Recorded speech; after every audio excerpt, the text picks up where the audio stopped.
Hello, everyone, and welcome to the Herald's Horn episode number 42. On this one, Emma and I are talking all about the latest ban announcement. That's pretty much all we have to talk about this week. We're going to be delving into the modern bans, the legacy bans, and of course, Emma has some interesting thoughts to share with us about the Pauper format panel's thoughts around the Paupers, bans, and unbans. This is an interesting discussion you won't want to miss. We get to talk about Deadpool a little bit too, and well, that's it. So without any further ado, let's get into this episode.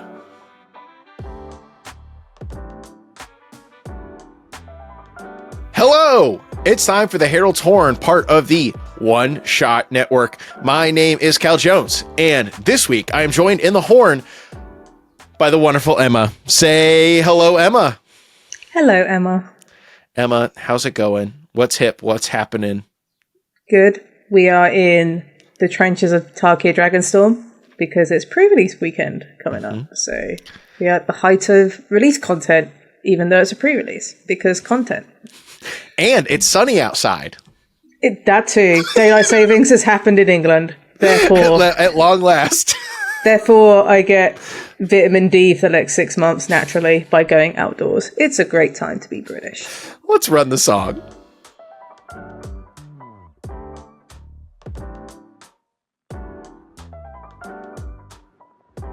And welcome back. As always, we are going to jump directly into the news. But first, as always, I do want to thank the wonderful people who support us over on Patreon, especially our first chair patron, Bald Rald. When you support us on Patreon, you can get special content like the Cal's Corner. If you like hearing me yap, boy, does Cal Corner have more of that for you. A lot of extra cut stuff from the show, whether something didn't fit or a bit went on a bit too long. You know, I cut stuff for various reasons. A lot of it does end up over on the Patreon. We also have bonus questions with our guests from the interviews and that kind of stuff as well. If any of that interests you, check out the link in the podcast description or the YouTube description. All right. It is once again that time when it is time for us to talk about bans. Get your bans here. A lot of bans this time around. Our last ban and restricted announcement, we didn't have a whole bunch of excitement. But this time, well, yeah, we did. That was when the unbannings in Modern happened. Holy moly. When Mox Opal became legal. That's when Mox Opal became legal. It was that long ago. I know. It feels like there had to have been a ban announcement in between then and now. But I guess not. My brain is just leaky. Here's a really quick high-level overview of the bans, and then we'll talk about them individually a little bit. Modern saw Underworld Breach being banned. Legacy saw Sowing Lyco Spawn and Troll of Khazad-dûm being banned. And Pauper saw Basking Brewscale, Coldotha Rebirth, Deadly Dispute banned, and also Prophetic Prism in High Tide unbanned. Really busy day.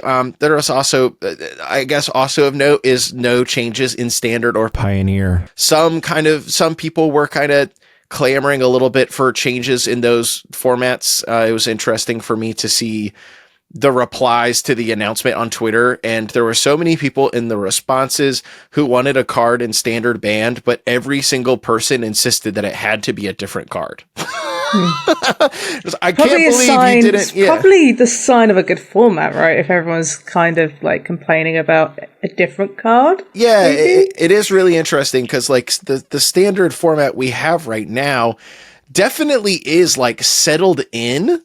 It's very rock, paper, scissors. Yes. Which makes it not very exciting. Yes. But there's also a new set coming out very soon. So. We have like 3 very well-established decks, which is like the self-bounce variants, whether they be Dimir or Esper.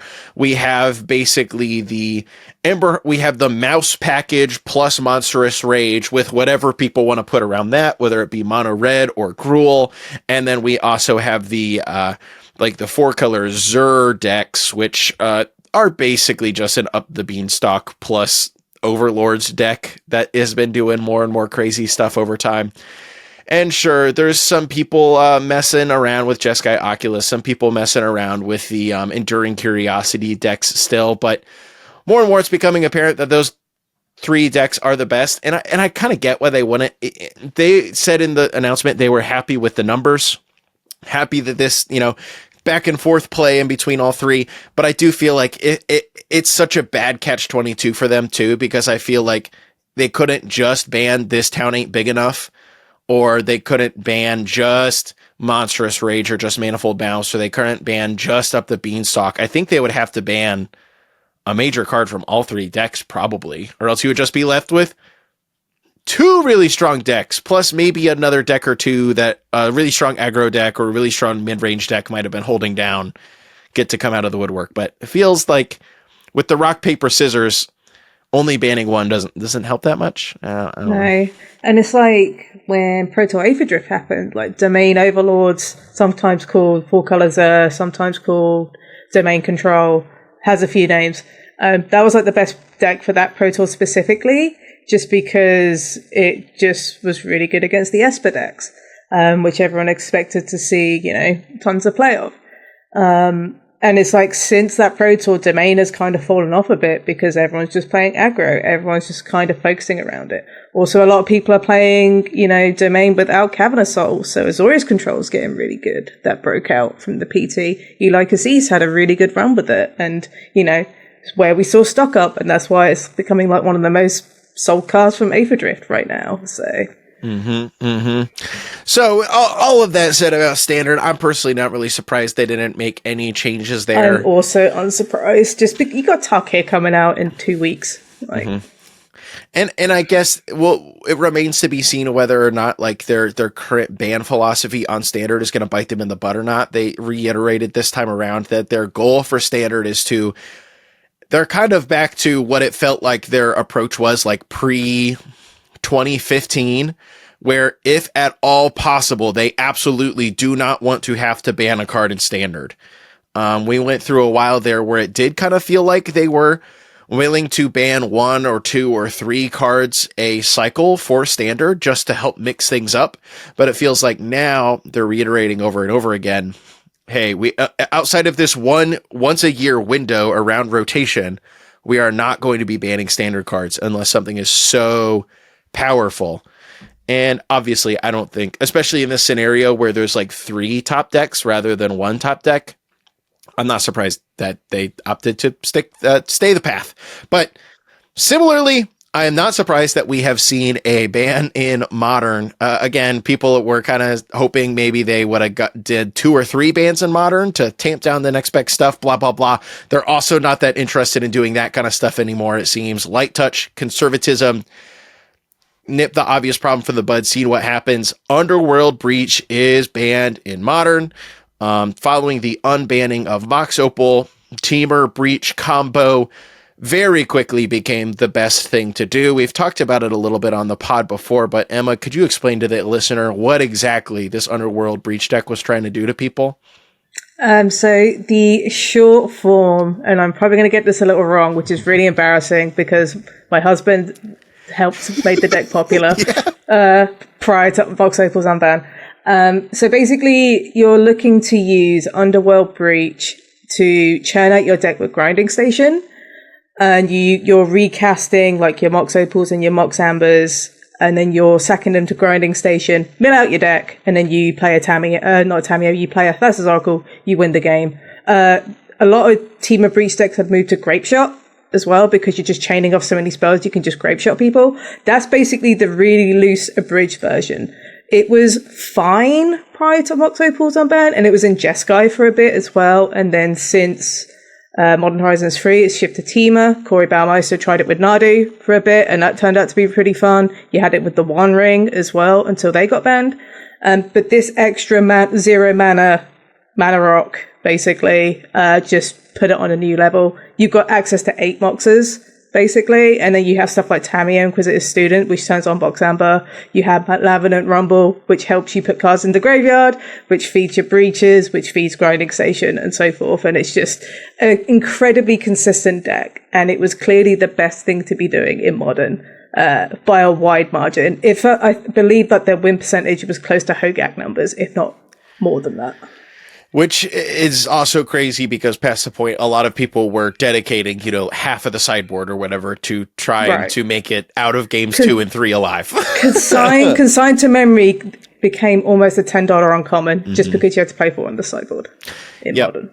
And in the weekly MTG stream today, as of time of recording, with Carmen Klomparens and Gavin Verhey, along with Blake, kind of explaining some of their reasoning behind the bans and that kind of stuff. Carmen did say that the team did discuss Mox Opal as well as a reban. Obviously, the problem was sourced by Mox Opal being unbanned, and then, you kind of have your 8 rocks, Mox Opal, 4 Mox Ambers, to kind of make stuff work with this combo.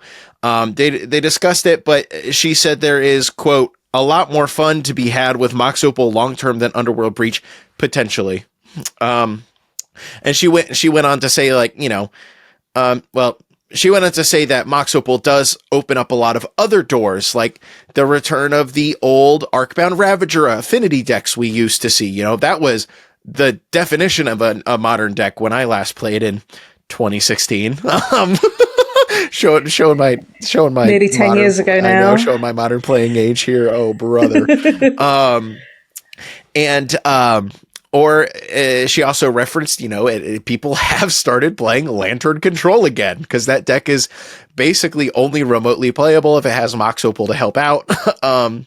And I don't recall Carmen saying exactly this, but I think the implied thing there is that Underworld Breach is never a card that's going to be doing something like fun or fair. Underworld Breach is purely a degenerate combo card. Like, there's nothing nice and fun to do with Underworld Breach on average. Honestly, I am really surprised it took this long for Breach to hit a ban in Modern. When you have a card that was banned in the early days of Pioneer and a card that's banned in Legacy, by default, you should think, hey, why is this card legal in Modern? It's probably going to do some messed up stuff in there at some point. I feel like it could have had a precautionary ban just on the measure of it's busted for this really, like, this tamer format in Pioneer, and it's really busted in this really, format that uses a lot of old powerful cards in Legacy. It's like, how is it going to be fine in Modern? Like, on paper, it's probably not. It's taken a Mox Opal unban for that to happen, and it's probably the best thing Mox Opal's going to do for Modern. Like, let's be honest. It's just get an Underworld Breach out of there, and I'm excited to see what people play with Mox Opal, because you have affinity, as you mentioned. You could play a cool Kethis combo with Mox Opal, for example, or you could play Hardened Scales, which is like pseudo affinity with Hardened Scales, or you could play Lantern Control. I've known people to play Hammer decks with Mox Opal. That's a thing that's happened. So it'll be interesting to see how Mox Opal plays out, and I think banning it on this ban window would be a bad call, just because it's clear Mox Opal with Underworld Breach was the most powerful thing to do. Nobody innovated, because you just want to do the busted thing, especially when you're playing a format like Modern, with the RC format also being Modern. You just want to do the most powerful thing, because that gets you wins, that gets you qualified for the PT. So this feels like a reset of sorts, and it's like, cool, we can actually see what Mox Opal does, because the problem card's out of the equation. Yes, we banned the obviously broken thing to do with Mox Opal. Now what do these unbans look like? And also it's also interesting because you couldn't ban anything else, because Team of Breach just sucked up so much of the metagame and so much of the gameplay and so much of the narrative. You could not ban or unban anything else. You're basically resetting the ban update from December by just getting rid of Breach. You couldn't do anything with Boros Energy because that has a heinous matchup against Breach. You couldn't really tag Amulet Titan because it's Amulet Titan. You couldn't really do anything else. So it just feels like we've just kind of reset ourselves by just banning a card that we should have probably banned a little while ago, let's be honest. I'm slightly sympathetic to the people who maybe wanted more bans, because before we had the unbans, Boros Energy was kind of the big bad of the format, and it did eat the Amped Raptor ban. That card is very bannable. But it seems that the deck is still quite good without that. There's a world I could see where suddenly Boros Energy or Amulet or whatever is just like the best deck now, but I think that's fine. Like, unless Boros, Boros Energy is playing like Seasoned Pyromancer now. If a deck with Seasoned Pyromancer in it is our best deck, even if it does some other pretty unfair stuff, I think we might be in a better boat than we were, Yeah, it's just like it's just clear Wizards had to get rid of the problem card, which had to be Breach, because if you don't get rid of Breach and you got rid of Mox Opal, you're just finding another reason to ban Breach at another point. It's a really bad enabler because it's a better Yawgmoth's Will. Like, let's talk about it. Like, honestly, I'm surprised that card's in a standard set. Gonna be honest with you. Oh, like, I know. Theros Beyond Death has had a lasting legacy on a great many formats. People forget that Thassa's Oracle was in that set too, and that's. Yeah. And everyone was just like CD8, like compared to Commander players, were just like, "What is happening?" I know like, that set really reinvented. Ure was in that set as well. Sure. Like, yeah, exactly. Christ. Oh my gosh. Let's not think about that any more than we have to. Another thing that I did see people kind of clamoring for or hoping for was after we had such a big swath of unbans last time.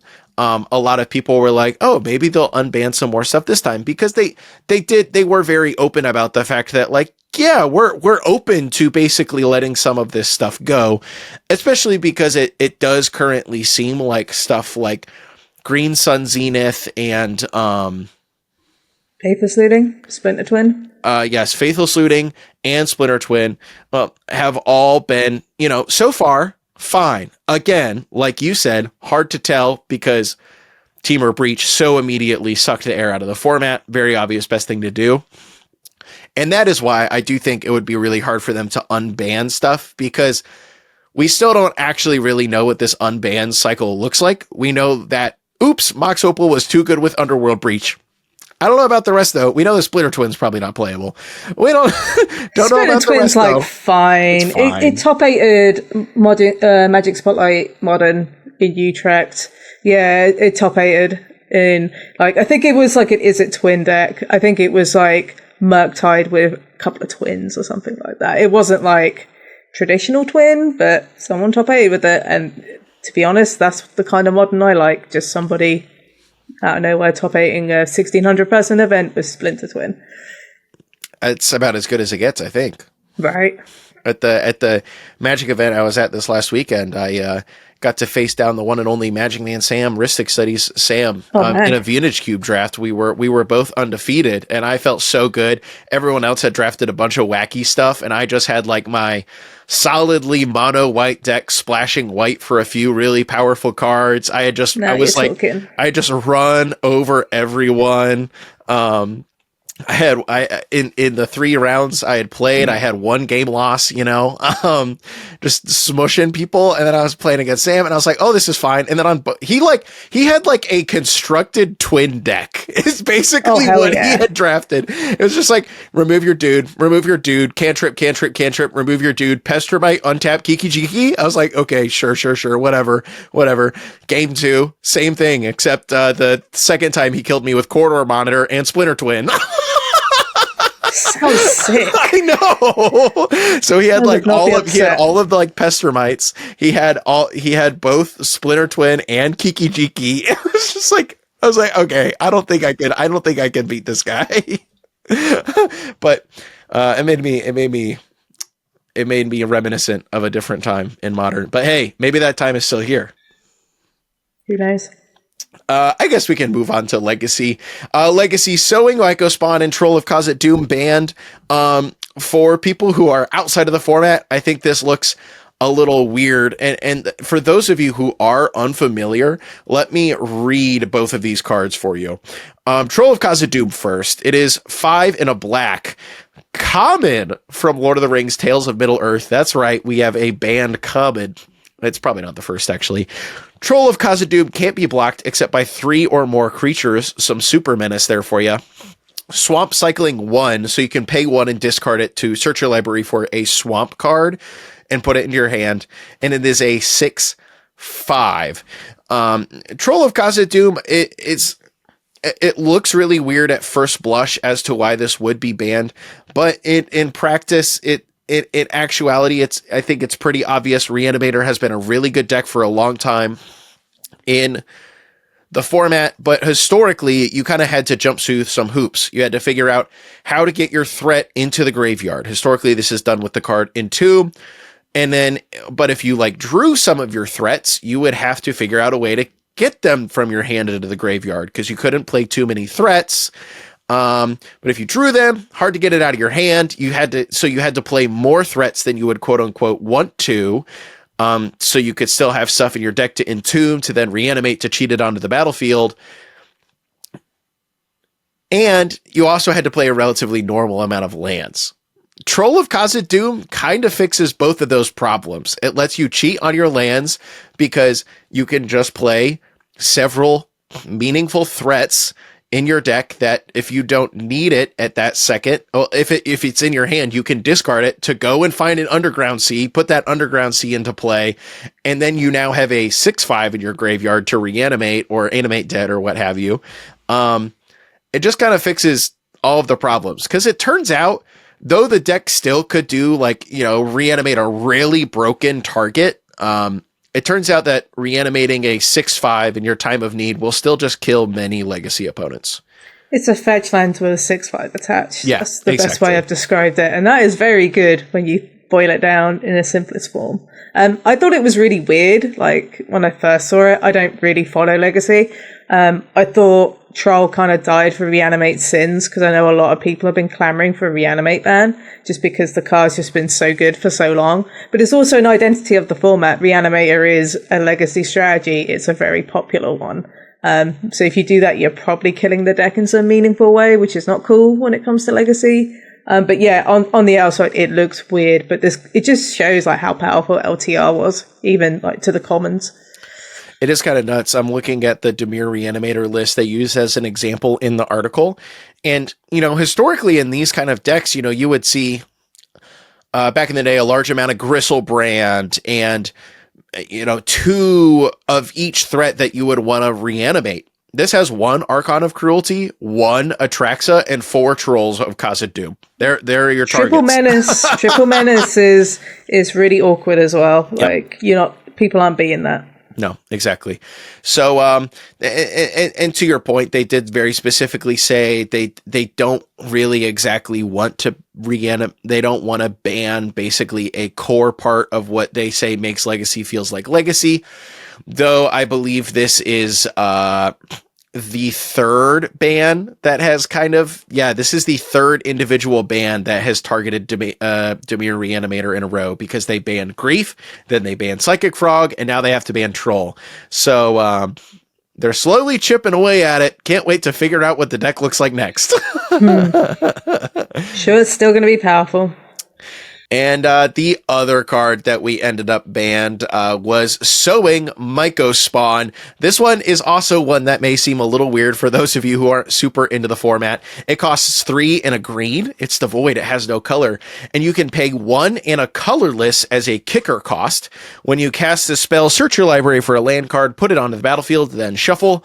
When you cast this spell, if it was kicked, exile target land. What's the problem here, Emma? What's the problem here? You can find Wasteland off a kicked Sowing Mycospawn and just double Stone Rain people. That is correct. For those of you at home who are unfamiliar, Wasteland is a land that can tap for colorless, or you can sacrifice Wasteland to destroy target non-basic land. Also, as Carmen pointed out in the stream today, it is also very notable that Sowing Mycospawn says target it itself, it's kicked, it exiles target land. It doesn't kill non-basics, which most of these effects historically have done. A lot of the ways that legacy decks have historically been able to counter a lot of these land hate strategies, whether it be playing a lot of Wastelands or playing Blood Moon or whatever, has just been, I'll play a couple more basics and that can help solve that problem. Not versus Sowing Mycospawn, because Sowing Mycospawn can just exile your basic land. And in a format with Ancient Tombs and Eldrazi Temples, it's just so easy to turbocharge Sowing Mycospawn out. And from what I hear from the few legacy creators I follow on Blue Sky, they hate that card and they're very happy to see it banned.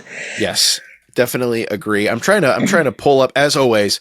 Can't find my own old episodes of the show very easily. Back on episode 30, which was right around Christmas time, Brian Koval notable Legacy grinder, was on the show, and we were talking about the state of Legacy.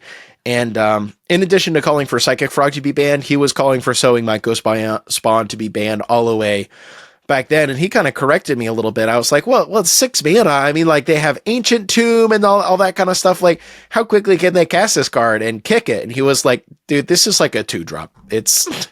They can cast this on turn 2, blow up both of your lands. They're left with a 3/3, and you have nothing, So the card, very egregious. A lot of people were desperately hoping for a multi-card ban in this ban for Legacy, and it does seem as if they have kind of hit the mark for what people were hoping for. And then there was one. Pauper. Canadian Highlander? You said there was one. No. Sorry, had to get it in there. We have Pauper. Obviously, Basking Broodscale, a massive combo piece. That card is banned. Kuldotha Rebirth, the most explosive card for mono red, is banned. And Deadly Dispute, kind of the card draw, card advantage engine behind some of the best artifact decks, all banned. And then Prophetic Prism, which, if I recall correctly, was originally banned to help make Tron less good. This was at a time when Prophetic Prism was seen playing like 2 of the 3 decks that was seeing a ton of play. So it seems like a really weird ban, but at the time it made a ton of sense. But metagames change, which is why unbans exist. Back then it was very much like, hey, making a ton of mana, this cantrips, and it lets me cast double blue spells in my Tron deck and that kind of really weird stuff. We had that conversation internally. It was like, it's kind of weird to have this deck that has 7 colorless mana as like a Tron package, but also you can play all colors of Magic as well. That it shouldn't be able to do that. Like, at this point, it just felt really it wasn't restrictive enough. It just didn't feel right, like in Magic, if that makes sense. You don't play Tron to play all the colors, let's put it that way. No, everyone at home should have to play only colorless spells in their Tron deck. That's what I've been saying at all times. And we also have High Tide unbanned. I'm gonna pick your brain here about all of this stuff from the Pauper committee side of things, because if you don't know, listener, Emma is a part of the team that gets to help advise Wizards on these kind of decisions.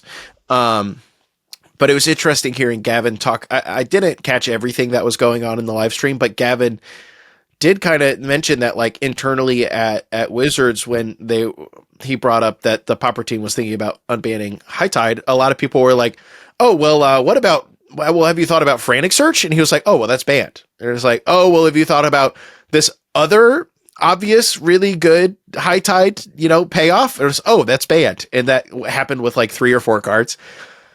Most, if not all, except for Snap. I think Snap is the one. Snap is legal. Yeah, Snap is the major remaining High Tide, like, making it theoretically truly abusable card that is currently legal that we can think of.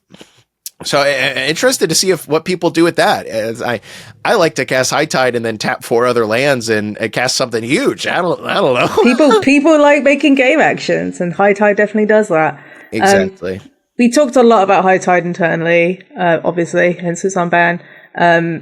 It's definitely something we're trying to advocate. Like, I recommend reading Gavin's article from us, the PFP specifically, that talks about the bans and the trial unbans that we're doing. So this is part of a trial unban initiative where we take a couple of cards off the unban list, see how they do for 2 to 3 months, and then revise it. I'm like, cool, is this off for good, or are we rebanning it? Has this proved to be really obnoxious?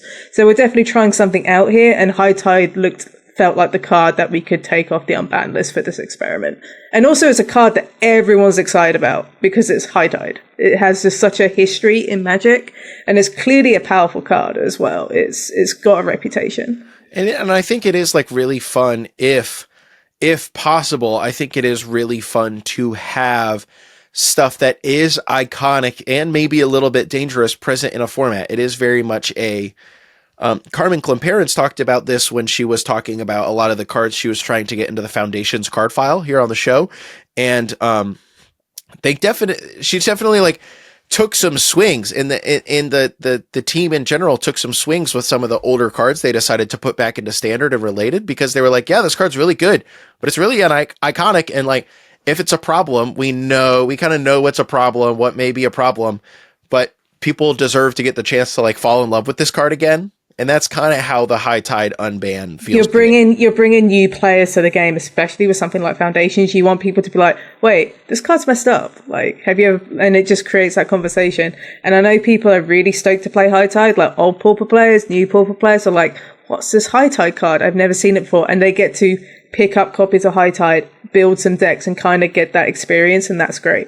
Also, like on a side, unrelated note, cool unbans like this just generate a ton of attention for the format, which is always a good thing to have as well. Just get people excited to like brew and play. And they're like, cool, we banned a bunch of cards. Like, that has very overshadowed the fact that High Tide's not bad. And people just like locking in onto that. So it's been really exciting to see. In the vein of that, it feels like the cards that were banned, Basking Broodscale, Deadly Dispute, Kuldotha Rebirth, you know, these cards are like fine. They're all kind of just boring cards that, in my opinion, have kind of made for like boring play patterns. Or, you know, that's not necessarily 100% the case, but like a creature-based combo deck kind of feels like a little too strong, a little too out of left field for what Pauper's doing, especially with how like efficient of a card Basking Broodscale is, right? It's got like a lot of text for a common.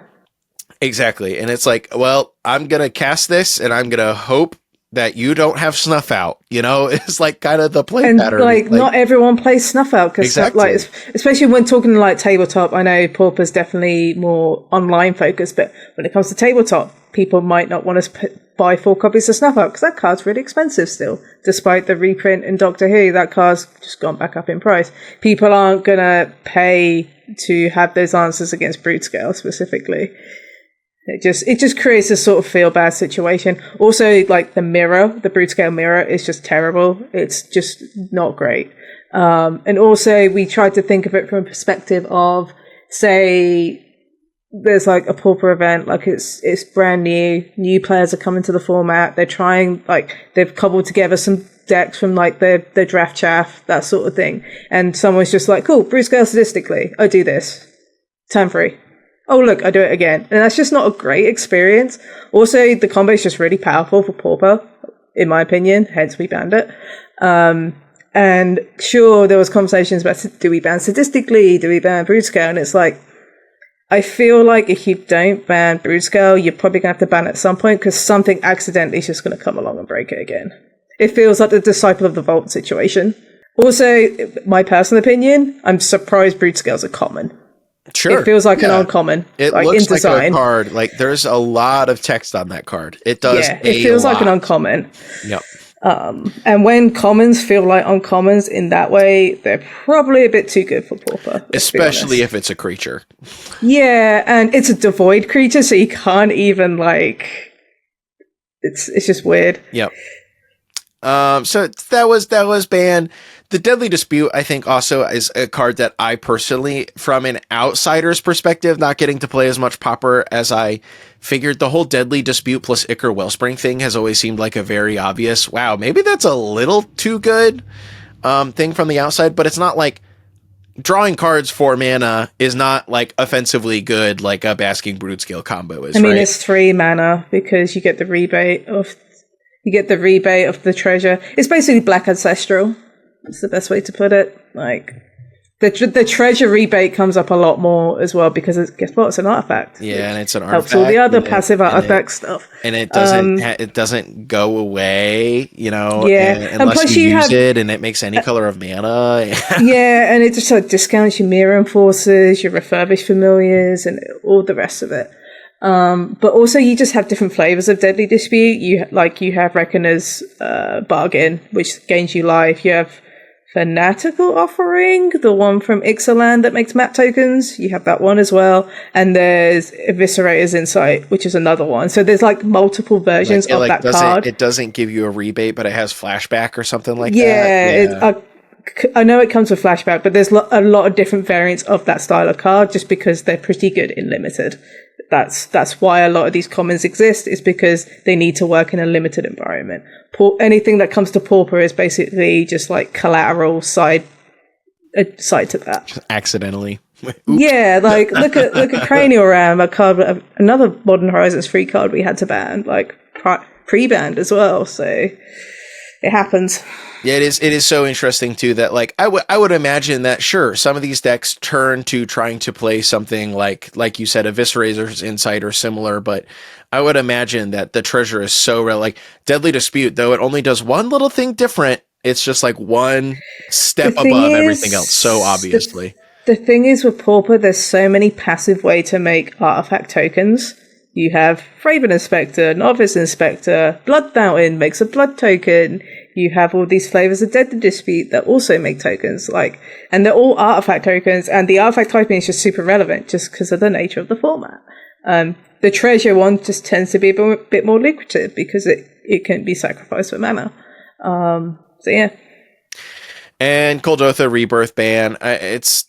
For those of you who don't know, I think this is the least recognizable card in here for those of you who are outside of the format. I'm going to read Kuldotha Rebirth here really quickly. Oh, I closed Scryfall. What a fool move.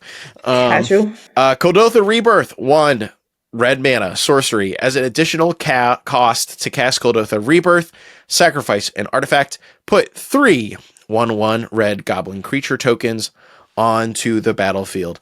What... So obviously that's really powerful. What kind of artifacts are we sacrificing with this historically? Experimental Synthesizer, the passive tokens made from Voldaren Epicure, that makes a blood token, that just turns into 3 goblins. Like, that's pretty good. Cast a Goblin Bushwhacker, you kick it, congrats, you've won game 1 of a Pauper game, which was incredibly common prior to this ban because Mono Red had like an absurd matchup. Gavin wrote about it. It's like, I think it was something like 65 to 70% of Mono Red's game 1, they would win. Which is insane when you think about it. Yep. Considering the best Magic players ever have like a 60-ish% win rate, like total, like that gives you an idea of just how consistent this Mono Red deck is. And the Mono Red deck is still going to see play. It's just going to be a little slower because it just doesn't have these explosive Godolphin starts. You might be familiar with this style of card as well because it's played in Standard. It's called Gleeful Demolition. It's like an uncommon version that essentially does the same thing. Also a very popular card. Sees a lot of play, and it sees play in Standard. So why wouldn't it see play in Pauper? I would love to see like Kuldotha Red win rates before and after the printing of Clockwork Percussionist. I forgot that card existed. 1-drop, 1/1 haste artifact. When it dies, you exile the top card of your library, and you can play it until the end of your next turn. That's another thing people don't seem to realize about Mono Red that might not be quite tapped into Pauper. There's just a lot of passive upgrades from sets for Mono Red that may seem really innocuous, just like, yeah, whatever, but it's just like, actually, this is good. Percussion is a good example. Goblin Tome Raider from Lost Caverns at Ixalan's also another good example. It's just like, it's basically Goblin Guide for Mono Red. Because you will have an artifact. You will have an artifact, and it will deal tons of damage. So Mono Red just gets a lot of these passive upgrades just from limited environments, and it's like, it's clear Mono Red has been like pretty consistent for a while, and this, bearing in mind, this doesn't have Monastery Swift Spear anymore, and it's still pretty good. So just to balance things out, I think we were right to hit Kuldotha Rebirth here. I think that all makes a whole lot of sense, and I guess we'll see what happens with Writhing Chrysalis moving forward. I cast that card a couple times the other day, and I said, "Holy moly, is good." It just, again, doesn't feel like a common because Modern Horizons 3. It's very good at making cards very powerful. Ignoring rarities, I think, is something Modern Horizons does quite well. Whether that's intentional or not, I don't know. Yeah, card's good. It's probably going to be a cornerstone of the format. Let's be honest. It is tied into 2 colors, so you have to play green and red to like cast this card, but you can also not Hydroblast it, which is surprisingly relevant in Pauper because it has Devoid. I think Jen and I were playing some Pauper the other day, and she was playing Mono Blue Terror versus me playing Red Green Dummies, and I think we made that error like together, just not even realizing it. I think we made that like game 2, game 3. I think with that error was made more than once. So I'm just like, I'm going to cast my Writhing Chrysalis. She's like, cool, Hydroblast. I'm like, sure. This is a red card, obviously. Devoid it's the void. is not the most obvious. It's kind of a misleading mechanic when you think about it, because you're casting the actual color to cast a spell, but it doesn't have a color identity. So it's very, because you represent the color on what you see in front of you, right? And it's got like the gold border as well. So it's like, ugh. So yeah, surprisingly powerful card, very snowbally. We'll see how it does. I think it's fine. I think it's good to have powerful cards in the format, and there is that restriction with the 2 colors. It's not like you can play it in every single deck. If you do look closely at the Pauper ban list, there's not that many 2-color cards on it. Because, well, hey, playing soup is actually pretty hard in Pauper formats. Getting past 2 colors is really hard. So I remember at Pauper getting Pisa last year is when the green-red ramp deck kind of broke out, because you would cascade into Riven Chrysalis, Thermocast, which is green Stone Rain, and like actual Stone Rain and stuff like that. And it broke out and it did really well, because it turns out this Chrysalis card's really good. It gets even more powerful than multiples, because you can just sack 1 Scion to put a ton of counters on your Chrysalis. So. Mm-hmm. I did just try to look up the ban list on Cranial Ram. There you go. There's a gold card that's yeah, Cranial Ram's the other one. But I always forget it because we pre-banned it. Sure. It's like I've not recognized this card being played because it was pre-banned. It's never been cast against me. Yeah, and as far as I can tell, that is the only gold card on the Pauper ban list, which makes sense. It's hard to get to 2 colors. If you're 2 colors, you deserve it. That's what I'm saying. It's like I get the frustrations. It is a very powerful card. Like, I understand the complaints, because I played against that card in Limited, and Christ. Yeah, so good. How do you win? I don't know. Politely, Christ. Yep. Before we move on, another really small note here. Obviously, there was no Commander-related updates throughout this whole cycle. April 22nd. It is confirmed, I believe, that it will bring no bans. But what are we going to be doing with this update? More and more people are thinking perhaps unbans. I am looking forward to it. We'll see what happens. It's all conjecture at this point. I would welcome it. Unbans stuff to the Game Changers list. Yeah, I think that's what they're just going to do. I wouldn't be surprised if the Commander format panel just tidy up the unban list and just start shifting stuff to Game Changers. Mm-hmm. Yep. Makes more sense. I think that is, and I'd be interested to see if they have said no bans, but they didn't say no Game Changer changes. So we're a couple months into the Game Changer, not even a couple months. We're a month and change, maybe nearing 2 months into. It was before Chicago, right? Yeah. When they announced all this. Not that long before Chicago. It was about 6 weeks. Oh, sheesh. Okay. Month and a half, nearly 2 months of the Game Changer system existing. Very well may feel comfortable saying, okay, we think we should add on this list to this card to the beta, take these 2 cards off the beta list. It very much the vibe right now is that it's going to be a living document for the foreseeable future. So we'll see what happens. And Emma, when is the next BNR? June 30th. 2 weeks after Final Fantasy's release. That is a ways away. That is. Nearly 3 whole months, pretty much. April, May, and June. Yeah, it's just under 3 months. Yeah. Well, all right, Emma, do you have any other thoughts concerning these wonderful banned cards? Not really. I think it was more than I was expecting. I wasn't expecting anything for Legacy, but I also don't think about Legacy a lot. Not in a rude way. I just don't think about the format. I'm glad they're getting attention, because I know there's been a lot of concerns with Legacy players and Legacy creators. It's feeling like they're like an afterthought. Why don't we have a PFP style thing going on? That kind of thing. So it's good that Wizards are like tapping into Legacy and acknowledging the format, because there was definitely a period when they didn't. Definitely agree. Happy they're getting the love they deserve. And now, rather than talking about cards that you no longer can play, I think it's time for us to move on to the section of the show we're going to talk about the cards that you will soon be able to play. It's time for the Product Watch.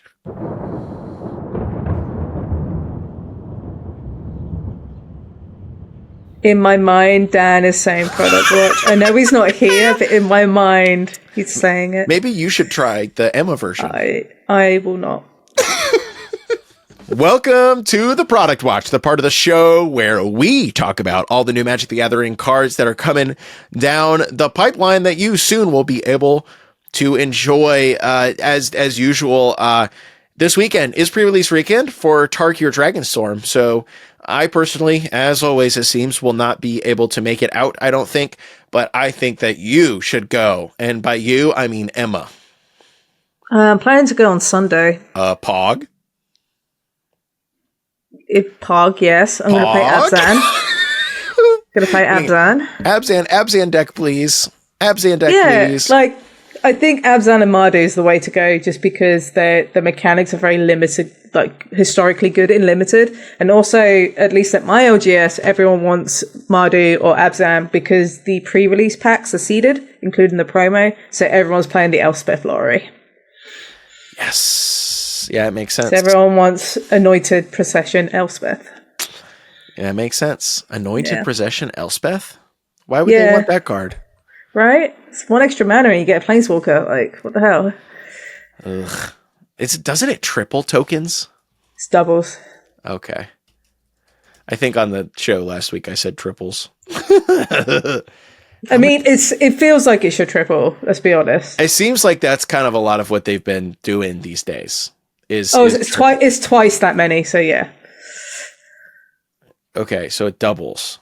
Yeah, it doubles. I don't even know the name of the card. Elspeth Stormslayer. You can't see it on the actual card because the Planeswalker graphic goes over the name. So it just says like Elspeth mess. But the card's very good. And if you open one... The art's really cool. The art is great. My only problem is I get it confused with the March of the Machine one. The Archangel Elspeth. Because it's very similar sort of like pose and like layout. So it's like, is this the March Machine one? Yes, no, yes it is. Yeah, she's very good. So go on down to the pre-release this weekend. You'll have a grand time pulling your Elspeths and your Mox Jaspers, and also special guest cards, which are sure to confuse and delight. I'm really happy about the special guests this time around because I'm a very specific type of sicko who has been getting more and more into like non-foil blingy versions of stuff, like not look like no normal. I'm slowly working towards my Najeela CEDH deck being as like freaky as possible, in a good way and in a bad way. But these lands means that all of once I get my hands on them, which might be a little bit of a slow process, all of my fetch lands will be cool borderless non-foil, which is fun. There weren't borderless versions of these ones before. Now there are. Woohoo! But, okay. Secret Lair, April Fools. We're recording this on April Fools, April the 1st. Wizards dropped a really cryptic teaser the other day about a April Fools, Secret Lair coming out. A lot of people had some different speculation on it. I saw, actually, there was like a Reddit commenter who pretty much guessed the entire lair successfully, all the way down to specific cards involved, because all the blacked out bars on the site were just like blacked out characters with like the correct word counts and stuff, which is kind of fun. But it's a Deadpool Secret Lair featuring both a new original card and some extremely good reprints, all featuring silly Deadpool art, silly Deadpool flavor text. We have a Deadly Rollick featuring a Deadpool riding a unicorn trampling Cable or fighting with Cable, one of the two. We have a Blasphemous Act featuring Deadpool once again destroying the entire Marvel Universe while wielding the Infinity Stone Gauntlet and eating a burrito on the moon. We have Deadpool being sawed in half by a massive saw blade on the card Saw in Half. And then we have Vandal Blast, which features Deadpool blowtorching a Black Lotus with the flavor text, "Look at me, I'm Chandra Nalar." And then there is also the very fourth wall breaking Deadpool trading card, 2 black and a red. Legendary creature, mutant mercenary hero. As Deadpool enters, you may exchange this text box Oh my gosh. As Deadpool enters, you may exchange his text box and another creature's, so you're quite literally trading cards, haha, on Deadpool the trading card, haha. And the text box that you gift to another creature is at the beginning of your upkeep, you lose 3 life, and you can pay 3 and sacrifice this creature to have each other player draw a card. The art's also very funny. He's like slicing out of the card with his sword. I'm way less of a Deadpool guy than I used to be because I won't comment on that further, but still fun. There aren't that many like silly fourth wall breaking characters in popular media, and Deadpool is one of the more popular ones. And hey, if you're going to do especially universes beyond April Fool's focused lair, which I did also learn will be coming to WPN stores later this quarter as well. Not just here, which is fun for them to keep doing with the April Fool's lairs. They've done it a couple of times now. Deadpool is cool. And again, insane list of reprints. Deadly Rollick is like a $40 card. I anticipate Emma's buying 5 of them. Yeah, she's Deadpool's biggest fan. I'm indifferent. Like, again, cool that it exists. Yep. Totally not for me, and that's fine. I'm in the same boat. I'm happy that there's a funny secret lair with a lot of value in it. Soren Haft's a really good reprint as well. That card sees a lot of play. These are just cool versions that people can buy. Deadpool's like a cool commander. I would hate to play on the spell table. Just like the maintenance of that just sounds really painful, and I would only want to play on tabletop. But cool secret lair. Just check the Secret Lair website. There's still stuff in stock in the US. There's still stuff in stock in the EU. No low stock warnings, so you can just buy one. I was about to say, at the time of recording, like when I was putting, like basically right before we started, I went to check the Secret Lair website to see if I had to do the whole song and dance of like, we're talking about this, but you can't buy it. But at time of recording, it has been for sale for nearly 6 hours, and it's in stock everywhere, and no low stock shown on the website. By Thursday, it may be gone. Who knows? Who knows how many of these things they printed? It did end up taking a day or two for some of the SpongeBob stuff to sell out, even after that whole kerfluffle happened. So maybe by Thursday, maybe by release day, it'll be gone. But hey, it's been on sale for a couple hours now, and it's still there. So hopefully if you want it, you can get your hands on it. And if you can't get your hands on it, be rest assured, it is in theory going to be coming to your local WPN store sometime in the next couple of months.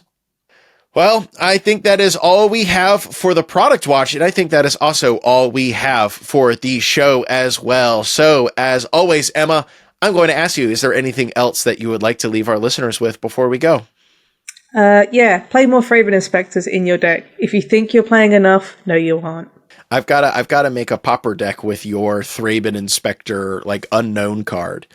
I need to make a commander deck of it. I just haven't gotten around to it. Well, let me tell you, I tried doing that once at the unknown event that I got it in when I could play it as a commander, and it is a little hard to have a game plan of all of your creatures automatically becoming Thraben Inspectors rather than what they were supposed to be. It's a little hard to make that work out.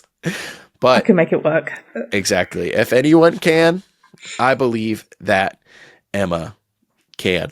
Well, thank you so much for listening. And as always, thank you, Emma, for joining me. Come back on Tuesday as we continue Vorthos month. I will be joined by the one and only Jay Anelli, noted Magic the Gathering lore master. What does that mean?